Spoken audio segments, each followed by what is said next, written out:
Hello everyone, myself Siddharth Shepa, back again with today's history classes. So class 6, today we are in the last part of this chapter, the four realms of the earth. So today we will be ending this chapter in regards of all these spheres that we have studied till now. यानी ये सारे realms को लेके हम लोग आज आगे बढ़ेंगे और चैप्टर का एंड करेंगे. So before moving towards the chapter or before moving towards the end part of this chapter, let's begin with from the starting. So we saw our earth that is mainly divided into three parts, or you can say the four parts. The fourth part is the mixture of three parts, जैसे कि lithosphere, hydrosphere and atmosphere. ये तीन parts में हम लोगों का अर्थ divide है. अब जब ये तीन पार्ट्स जब एक साथ मिल जाते हैं तो वो चौथा स्फीयर क्रिएट करता है, दैट इज बायोस्फीयर. ठीक है, हम लोग ने लिथोस्फीयर में कॉन्टिनेंट्स वगैरह देखे. ठीक है, and in hydrosphere we learned about seas and we learned about oceans and most importantly hydrological cycle. We understood the different layers of the earth and we learned about the atmosphere and the amount of gases present in the atmosphere, how are they important to us. So today and after that we completed biosphere, and in biosphere we learned that biosphere is an interactive zone where three spheres of the earth are like interdependent or interact and forms life. And वो जीवन जहाँ पे होती है वहाँ पे एक environment create होती है बायोस्फीयर में. और वो इन्वायरमेंट जो होती है बेटा दो प्रकार की होती है, जैसे कि there two types of environment. One is natural और अदर इज ह्यूमन मेड और ह्यूमन इन्वायरमेंट. सो ह्यूमन ने जिस तरीके से सोसाइटी बनाया, बिल्डिंग्स बनाए, बड़े बड़े कॉम्प्लेक्सेस बनाए जो कि इंसान के द्वारा बनाया गया है, वो लोग ने अपने सेटिस्फाई यानी कि अपने नीड्स को सेटिस्फाई करने के लिए, अपनी ज़रूरतों को पूरा करने के लिए नेचर के साथ क्या किया है, अल्टर किया है, उसमें अपने स्किल्स लगाए हैं और अपने लिए सारे बेनिफिशियल चीज़ बनाए हैं. उसको हम लोग क्या बोलेंगे, मैन मेड इन्वायरमेंट, और जो या ह्यूमन इन्वायरमेंट बोले. और इधर हम लोग जो देखेंगे नेचुरल इन्वायरमेंट, जैसे कि mountains, rivers, air, water, all this things which are in nature, और वो नेचर के द्वारा ही बनाए गए हैं, उसको हम लोग क्या बोलते हैं, like natural environment. Natural environment में भी दो प्रकार के होते हैं, biotic and abiotic. Biotic means living organisms and abiotic means non living like stones, like water, air. ठीक है, in living like biotic and all the living plants, animals and all the organisms present in this earth. तो ये सारी चीजें हम लोग ने पढ़ लिए हैं. Now today there is a interesting topic regarding this chapter. So environment and the man. तो जिस एनवायरनमेंट के बारे में हम लोग ने पढ़े, तो उस एनवायरनमेंट में हम लोग को क्या देखने को मिला कि there are numerous life forms on earth because of this variety of life. Natural balance between the living organism in environment, ENVIRO environment, ENVIRONMENT environment exist. तो ये देखो, तो there are numerous life forms on earth. हमारे earth में numerous क्या, बहुत सारे जीवन पाए जाते हैं. ये sir no, we have various types of life forms in our earth. तो ये वेरियस फॉर्म ऑफ लाइफ प्रकार लाइफ जो है क्या है, ये एक वैरायटी लाता है हमारे जीवन में. यह हमारे अर्थ में क्या लाता है, ये एक वैरायटी लाता है, एक विभिन्नताएं लाती है. और ऑब्वियसली हमारे अर्थ में बहुत सारे लिविंग ऑर्गेनिजम्स है, like plants, animals, and animals में भी there are different types of animals, certain condition में रहने वाले animals. We human beings are also a part of that. And ये जो वैरायटी आती है हमारे लाइफ फॉर्म में, जीवन में, तो उसको हमारे साथ क्या मतलब एक natural balance between the living और एनवायरनमेंट एग्जिस्ट. तो ये वैरायटी की वजह से क्या है, जैसे कि यहाँ पे कहा गया है, because of this variety of life natural balance between living and environment exist. तो मान लो कि जो एनवायरनमेंट है तो ये variety of life forms, variety of life forms, जीवन के रूप. ठीक है, इसमें एक इक्वल एक बैलेंस बनना चाहिए, किसके साथ, एनवायरनमेंट के साथ. ठीक है, एक छोटा सा, ठीक है, जैसे कि ओके लाइक एक तराजू जैसे बोले, तो ये एक बैलेंस बना चाहिए। तो ये जो वैरायटी ऑफ लाइफ फॉर्म्स है और इन्वायरमेंट है, तो ये वैरायटी ऑफ लाइफ फॉर्म्स और इन्वायरमेंट के बीच में एक बैलेंस बनता है, एक संतुलन बनी रहती है, जिसकी वजह से इन्वायरमेंट भी बढ़ेगी और लाइफ फॉर्म्स को भी क्या होगा, बेनिफिट मिलेगा। लाइफ फॉर्म्स भी इन्वायरमेंट से बेनिफिट लेंगे एंड यू कैन से, तो ये जो बैलेंस है, तो ये बैलेंस को मेंटेन रखना बहुत जरूरी पड़ता है। अगर ये बैलेंस जो है कि इन्वायरमेंट को धक्का देकर इधर की ओर बढ़ गया तो इन्वायरमेंट को क्या हो सकता है, इफेक्ट पड़ सकता है। ठीक है, तो देखो यहां पे यही कहा गया है कि जो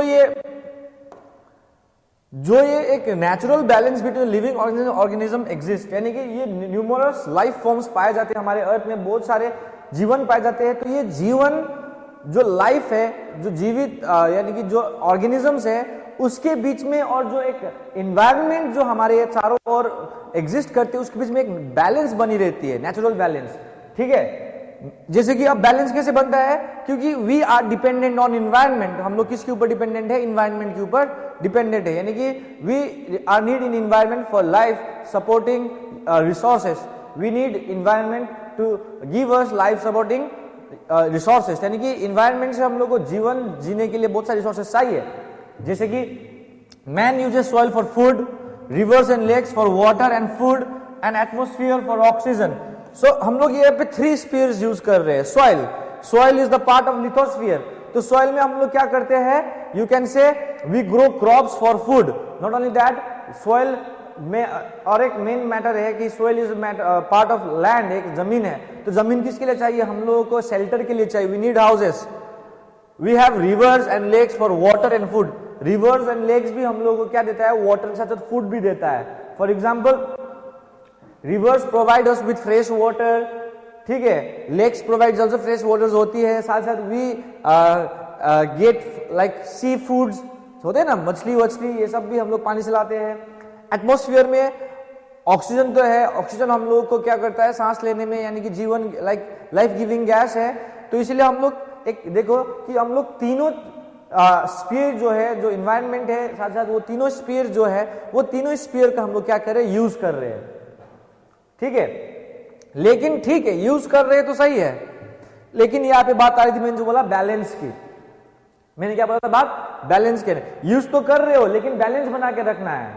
ठीक है, तो we humans use this resources for survival and comfort, on doing so we humans have caused a great damage to the environment.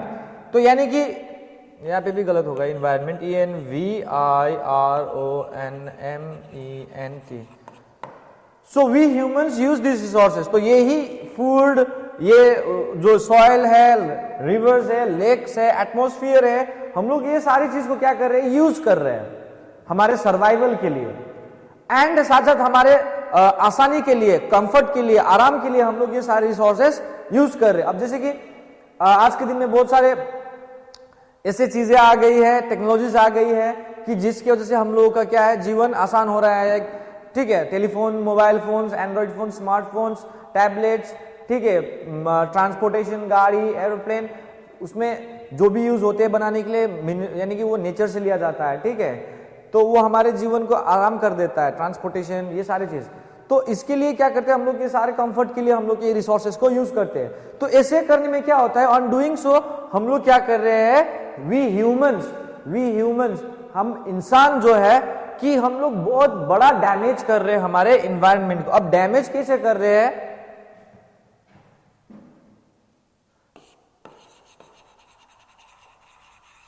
तो हम लोग एनवायरनमेंट को काफी ज्यादा तकलीफ पहुंचा रहे हैं, नुकसान पहुंचा रहे हैं। अब डैमेज कैसे कर रहे हैं, अब डैमेज भी क्यों होता है, this damage is due to the rapid increase in the human population. और ये डैमेज भी क्या हो रहा है, क्योंकि रैपिड इंक्रीज हो रहा है, बहुत तेजी से हमारा जनसंख्या बढ़ रही है, जिसकी वजह से हम लोग जो ये इन्वायरमेंट रिसोर्सेज यूज कर रहे थे वो ज्यादा से ज्यादा यूज कर रहे हैं। ठीक है, फॉर एग्जाम्पल अब देखो, समझो ये बात को कि हम लोग को तो नेचर में क्या है, अब ये बैलेंस में जाओ, एक बार यहाँ पे बैलेंस में जाते हैं। ठीक है, तो इन्वायरमेंट और नेचर के बीच में क्या हो रहा है, बैलेंस है। तो आज के दिन में ये बैलेंस क्या हो रहा है, बिगड़ रहा है, क्योंकि हम लोग क्या कर रहे हैं, अपने कंफर्ट, हमारे जीवन चलाने के लिए, सरवाइव करने के लिए हम लोग इन्वायरमेंट के सारे रिसोर्सेज को क्या कर रहे हैं, यूज कर रहे हैं। लेकिन अब इससे बैलेंस कैसे बिगड़ता है? चलो ठीक है, पहले भी यूज करते थे, आज से बहुत सालों पहले भी 10,000 ईयर्स अगो भी यूज करते थे, उसके बाद भी यूज करते आए। तो करते करते हम लोग क्या कर रहे हैं, हमारे इन्वायरमेंट को क्या करें, डैमेज करें, अल्टर करें। तो अब ये भी क्यों बढ़ता है? क्योंकि यहाँ पे लिख दे इंक्रीज इन पॉपुलेशन, ये प्लस का मतलब पॉपुलेशन में क्या हुआ है, बढ़ोतरी हुआ है। तो पॉपुलेशन में जब बढ़ोतरी हो गया तो क्या हो जाएगा, नीड्स भी बढ़ेंगे, नीड्स विल इंक्रीज। अब जितना पॉपुलेशन बढ़ेगा इंसान का जरूरतें और बढ़ती जाएगी, और जितना ज्यादा जनसंख्या रहेंगे सारे लोगों को सारे सुविधाएं चाहिए होती है। तो क्या होती है कि what happens is next is that now this population will exploit या they will like use the resources that is found in the environment. तो ये लोग, ये पॉपुलेशन जो बढ़ रही है तो ये क्या करती है कि जो एनवायरनमेंट में जितने रिसोर्सेज है उसको और बहुत ज्यादा तरीके से क्या करते हैं, यूज करते हैं। तो ह्यूमन पॉपुलेशन क्या करता है कि ज्यादा बढ़ने की वजह से डैमेज बढ़ रही है, क्योंकि हम लोग किस प्रकार से यूज करते हैं, हम लोग पॉपुलेशन बढ़ जाती है तो डिमांड भी बढ़ती है, तो इसलिए हम लोग क्या करें, रैपिड वे में पॉपुलेशन बढ़ रही है और ज्यादा से ज्यादा हम लोग रिसोर्सेज को यूज कर रहे हैं। उसकी वजह से रिसोर्सेज और इन्वायरमेंट को बहुत डैमेज हुआ है, तो हमारे पर्यावरण को बहुत डैमेज हुआ है। पॉपुलेशन क्या होता है, इंक्रीज चाहिए, घर चाहिए, जंगलें कट रही है जहां पे वो लोग क्या बना रहे हैं, घर बना रहे। पॉपुलेशन बढ़ रही है, खाना ज्यादा चाहिए अब लोगों को, खेती के लिए जमीन चाहिए, we are cutting down the forest, फिर जमीन के लिए खेती बना रहे हैं और उस खेती में हम लोग केमिकल्स वगैरह यूज कर रहे हैं, जिसकी वजह से सॉइल, लैंड क्या हो रहा है, डिग्रेड हो रहा है। फैक्ट्रीज बन रहे हैं, ये सारी चीजें क्या होती है कि इन्वायरमेंट को डैमेज कर रहा है। इंडस्ट्रीज बन रहे हैं, कारखाने चल रहे हैं, जिसकी वजह से बहुत सारी धुएं निकल रही है, जिसकी वजह से हमारा एयर पॉल्यूट हो रहा है। ठीक है, so as a result we have environmental pollution of all three spheres, land, air and water. तो ठीक है, तो यही rapid increase in human population, और अब उसके वजह से क्या होता है कि उसका नतीजा क्या निकलता है, उसका रिजल्ट क्या निकलता है कि हम लोग का यहाँ पे इन्वायरमेंटल पॉल्यूशन हो रहा है। क्या हो रहा है, इन्वायरमेंटल पॉल्यूशन हो रहा है। ठीक है, पर्यावरण में पॉल्यूशन हो रहा है। ठीक है, तो वो केवल क्या हो रहा है, वो पॉल्यूशन भी क्या हो रहा है, थ्री स्पेयर्स, जमीन को भी पॉल्यूट कर रहे हैं, इंसान प्रदूषित कर रहे हैं, at the same time air को भी प्रदूषित कर रहे हैं और वाटर को भी क्या कर रहे हैं, they are polluting the water. क्यों? क्योंकि रैपिड इंक्रीज इन पॉपुलेशन। अब रैपिड इंक्रीज इन पॉपुलेशन क्या करता है, सबको मैंने बता दिया कि जितना इंक्रीज होगा डिमांड बढ़ेगी, जितना डिमांड बढ़ेंगे, जितना नीड्स बढ़ेंगे, उतना ज्यादा रिसोर्सेज चाहिए, जितना ज्यादा रिसोर्सेज हम लोग नेचर से यूज करेंगे उतना ज्यादा डैमेज हम लोग को नेचर को पहुंचाएंगे। तो ये इंसान का जो एक लालच भी होता है, ये भी एक कारण बनता है किसके लिए, हमारे इन्वायरमेंटल पॉल्यूशन के लिए। तो ये जो three spheres of the environment है, लैंड, एयर एंड वाटर, और वो तीनों मिलकर बायोस्फीयर बनता है एक प्रकार से। ये थ्री स्पेयर्स का क्या करें, हम लोग पॉल्यूट कर रहे हैं, we are polluting all the three spheres. So now like pollution क्या है, लाइक जब हम लोग हार्मफुल वेस्ट या प्रोडक्ट्स किसी भी चीज में डाल देते हैं, जिसकी वजह से वो चीज क्या हो जाएगा, मतलब बिगड़ जाएगा, उसको हम लोग एक प्रकार से पॉल्यूशन बोल सकते हैं। जैसे कि लैंड में हम लोग क्या डालते हैं, प्लास्टिक्स वगैरह डालते हैं, तो वो हार्मफुल प्रोडक्ट्स है ना, जो लैंड को अच्छा नहीं सूट नहीं कर रहा है, तो वो क्या है, पॉल्यूशन है।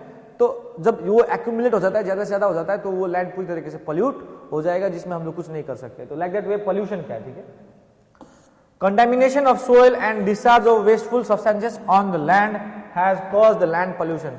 जमीन को एक जगह पे रखना, उसके ऊपर हम लोग क्या कर रहे हैं, बहुत सारी चीजें डिस्चार्ज करना, सोइल का यूज नहीं करना, उसके बाद वेस्टफुल सब्सटेंसेस उसमें डाल देना, तो उससे क्या होता है, लैंड पॉल्यूशन होता है। लाइक फॉर एग्जांपल एक मिट्टी है, उसमें यूज नहीं कर रहे, लेकिन वहां पे हम लोग कचरा पे कचरा फेंक रहे, कचरे पे कचरे फेंक रहे, घर का नाला भी वहीं पे जा रहा है, लोगों का घर का डस्टबिन का सामान भी वही फेंके जा रहे हैं, plastics.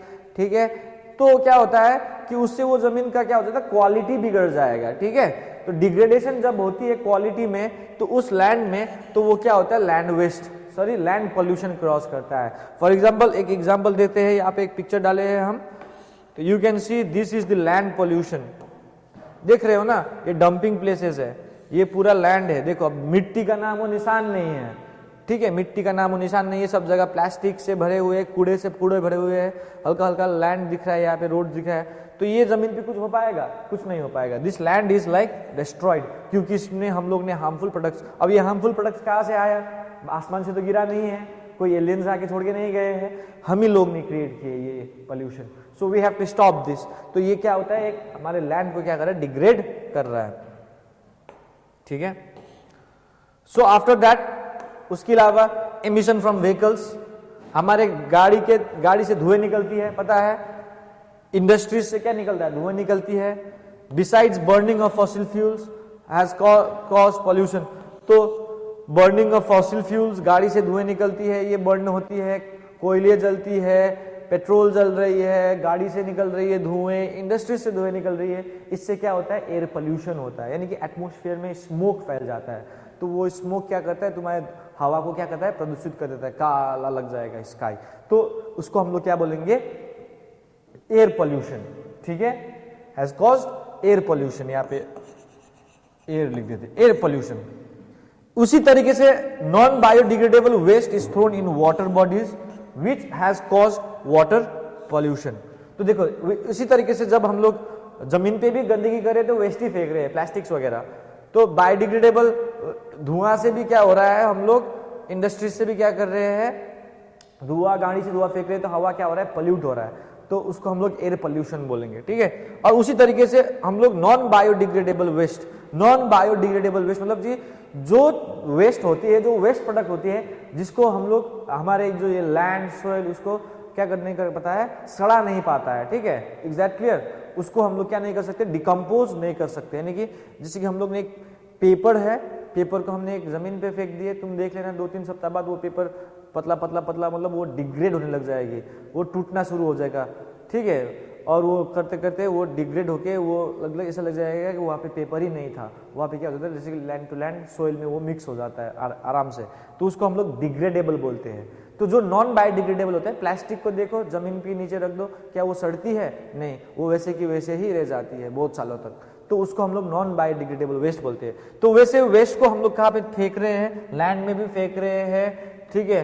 At the same time हम लोग वाटर बॉडीज, समुद्र में वगैरह में भी फेंक रहे हैं, तो इसकी वजह से क्या हो रहा है, वाटर पोल्यूशन हो रहा है। जैसे रिवर्स पे क्या हो रहा है, फैक्ट्रीज वगैरह अपने इंडस्ट्री में जितने भी पानी वानी निकल रहा है, वेस्ट वाटर्स निकल रहा है, वो रिवर में डाल दे रहा है। हॉस्पिटल्स वगैरह क्या कर रहे हैं, अपना वेस्ट प्रोडक्ट्स रिवर्स वगैरह में फेंक दे रहे हैं। तो जब रिवर्स में हम लोग वेस्ट प्रोडक्ट फेंकेंगे, केमिकली जो चीज बने रहते हैं वो पानी में चला जाता है, तो उससे हमारे मरीन लाइफ यानी कि हमारे एक्वेटिक एनिमल्स जो होती है उसको बहुत इफेक्ट होता है, ठीक है। तो you can see the examples of pollution out here,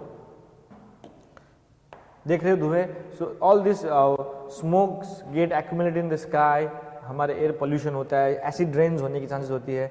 so you can see here a sea turtle is about to eat a plastic, you can see this dustbins, this plastics and all, look all this plastics, ये degrade नहीं होता है, इस वजह से हमारे समुद्री like animals को भी क्या कर रहा है, इफेक्ट पड़ रहा है। Is that clear? सो अब इतना ही नहीं, अब इससे इतना पोल्यूशन बढ़ गया है ना, वाटर का, लैंड का, एयर का, उससे एक बहुत बड़ा मामला आगे आया है या एक प्रॉब्लम क्रिएट हो रहा है। तो ये जो सारे एक्टिविटीज हम लोग कर रहे हैं, ये 3 एक्टिविटीज कर रहे हैं, जिसकी वजह से हमारा एज अ रिजल्ट क्या मिल रहा है, पॉल्यूशन एंड डिग्रेडेशन मिल रहा है। तो उन सारे एक्टिविटी का नतीजा क्या है, have raise the temperature of the atmosphere resulting in global warming. तो देखो ये सारे एक्टिविटीज की वजह से हमारे टेम्परेचर बढ़ गया है ऑफ द एटमोस्फियर।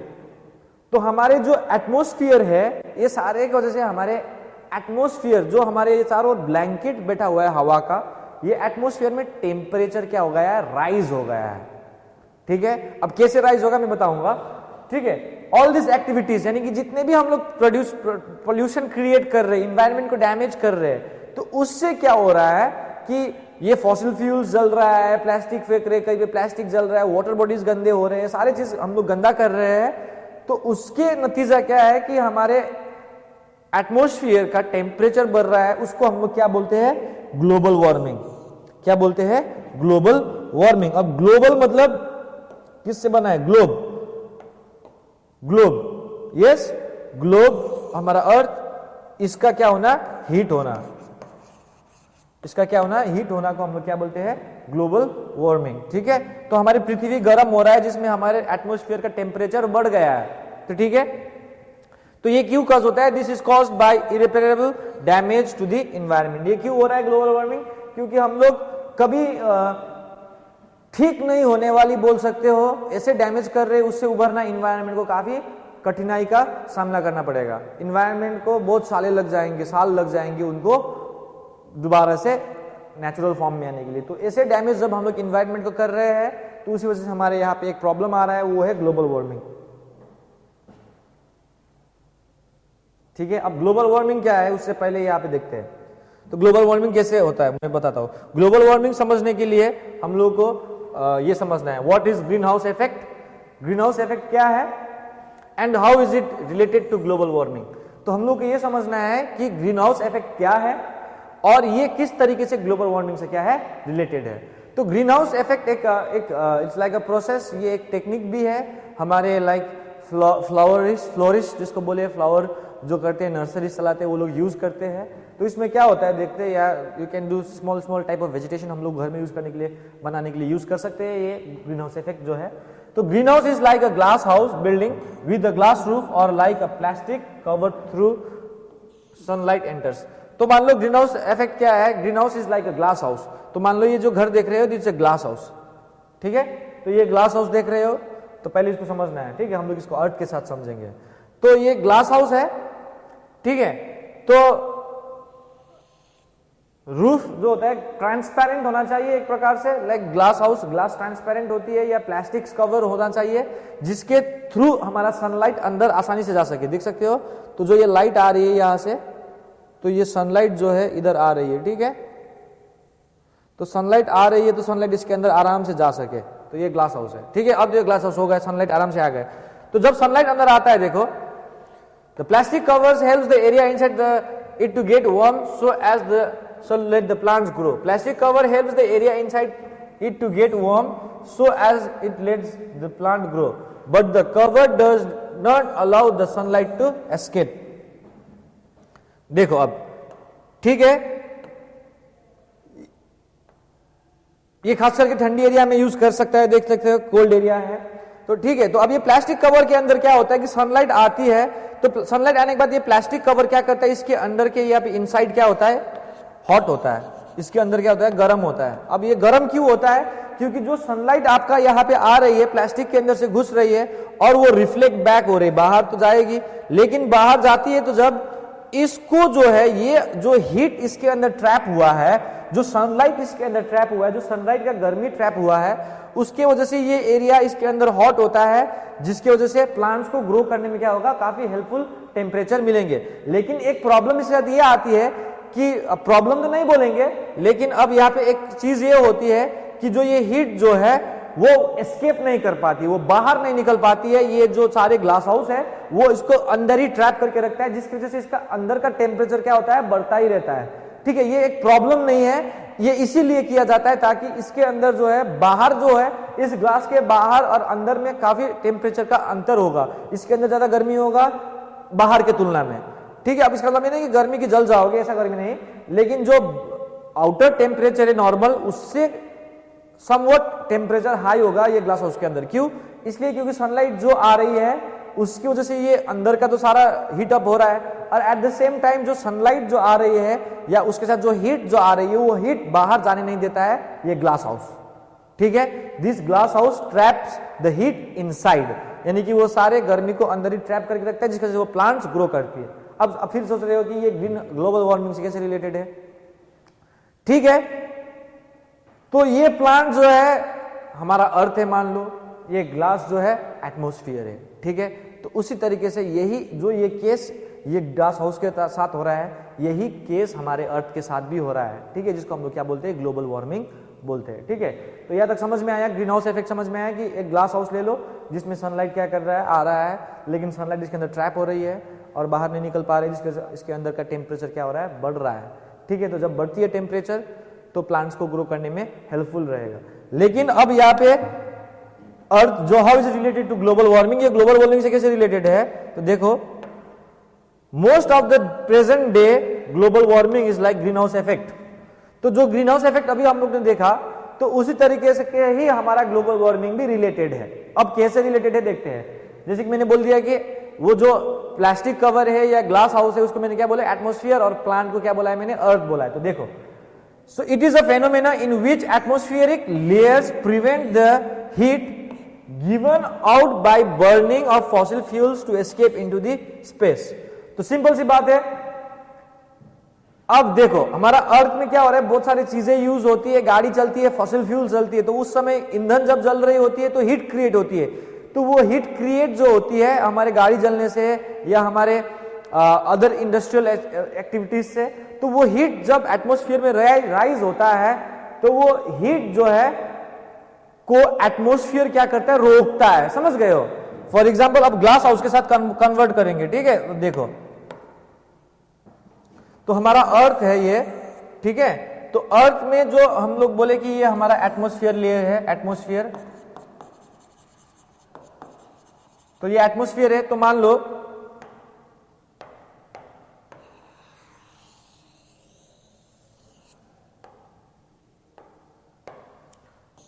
ठीक है, अर्थ, ठीक है। तो अब ये एटमॉस्फेयर है आपका, यहाँ पे ये सारा एटमॉस्फेयर है।